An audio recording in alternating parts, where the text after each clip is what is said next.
Hi, this is Guy for the Empowered Kingdom and the Mighty Roar. If you are part of the group, you would have seen that I've just changed the name from Kingdom Training to the Mighty Roar. And the reason for that, I think, can be summed up in what I'm going to show you next. I want you to consider a picture. And here, this picture is symbolic of a scene that I was watching in a movie a while ago. And I think the movie was called The Outpost or The Frontier. It was a French movie, and it was about a officer in charge of this outpost in this desert landscape, very similar to what you're seeing on the screen at the moment. But the theme of the movie was that this commander, this captain in charge, was very cynical about the system and used to grumble and say a lot of things about how stupid it was and, the politicians are messing this up. But his posture was, well, if I can just stick it out for a few more years, I'm going to retire and then I'm going to be done with all this nonsense and I'm going to go home and, have my vineyard or whatever. That was kind of his attitude. Well, that little world of his, which is on the outpost, and on the other side you've got the Mongols and the hordes, which to them were referred to as, the ignorance and the savages and so on. They were on the other side of the border. Well, the government sends this delegation to him, and it's headed up by this very, very evil man. And he's there on the mission to make sure that the borders are secure and to find out where there are undermining elements and to root them out and to find out what the truth is and to destroy all negatives. Well, he goes out and he conducts raiding parties into the Mongol territory, and he takes them captive, puts wire through their hands and through their jaws. The Bible talks of hooks in the nose, hooks in the jaw, and he brings their people back. The problem is these people are mothers and their fathers and their children from these people on the other side. And that sets the stage for this horrendous animosity between the two sides and these great tragedies. And this tragedy is amplified because this brutal government agent has come in and says, well, you've got to get the truth out of them. Nobody speaks the truth until you break them.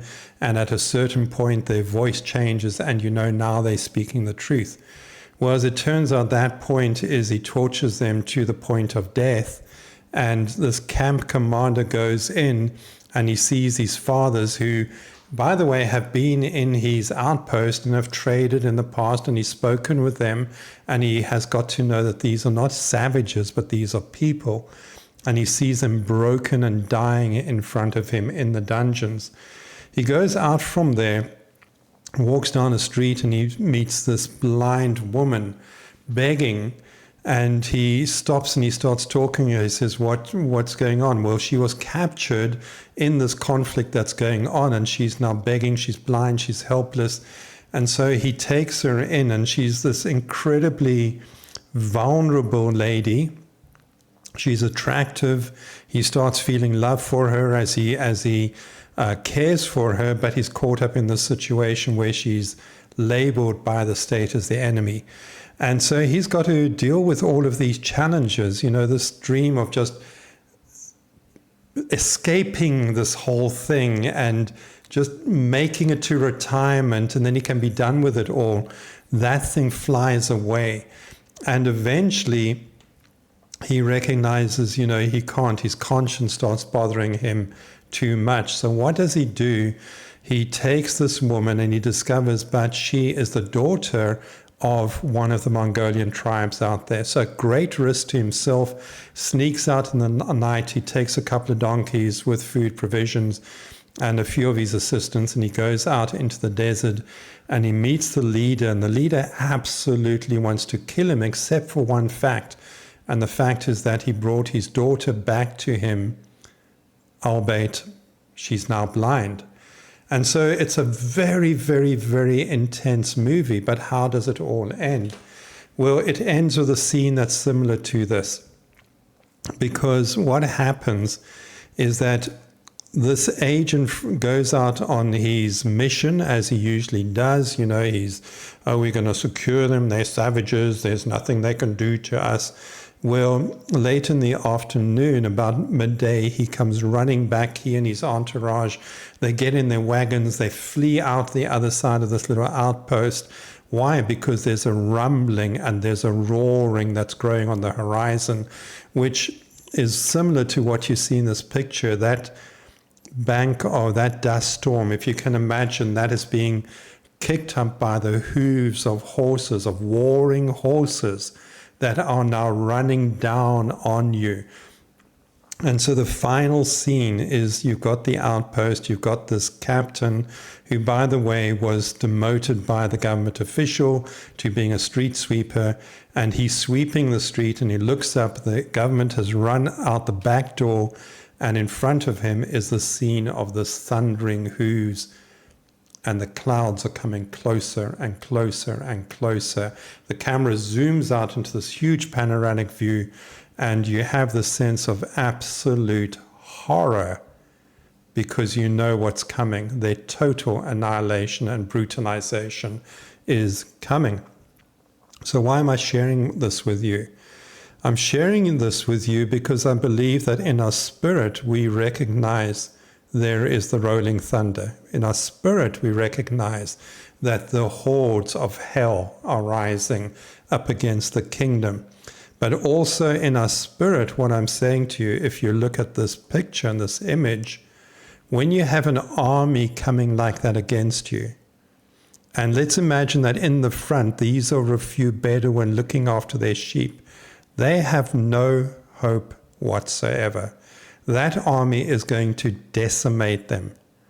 And the point that I want to bring home today, and why it has context with my change of name for this group, is that kingdoms, listen to this carefully, Jesus says kingdoms will rise against kingdoms. And it takes a kingdom to say to another kingdom, you are overstepping the line, you have gone as far as you're going. It doesn't take Bedouins to go and do a kingdom's job. It takes Bedouins to be part of a kingdom, and the kingdom moves, and the kingdom motivates, and the kingdom mobilizes and says, no, this army will not hurt us. This army will not trample our people. Jesus calls us to be a royal priesthood, a holy nation. He said, I will give you the keys to the kingdom, Peter. His message in there for this time is we need to function and be a kingdom. And in that kingdom, we need to rise up and roar. Now, I want to go back to this picture once more. I will touch on this maybe in the next video. But what is the role of the church in this context? Well, if the church is at the level of the Bedouins, it is incapable of dealing with the challenge which is coming down the line. So this is something I really want you to pray about. It's very much in the air. You can hear the rumbling. You can hear the horse hooves. If you listen carefully, you will feel it in your spirit. You know it's coming. May God bless you, strengthen you. Please take God seriously for this time. Clean up your house. You have to get into His Word. You have to be led by the Holy Spirit for this time. May God bless you.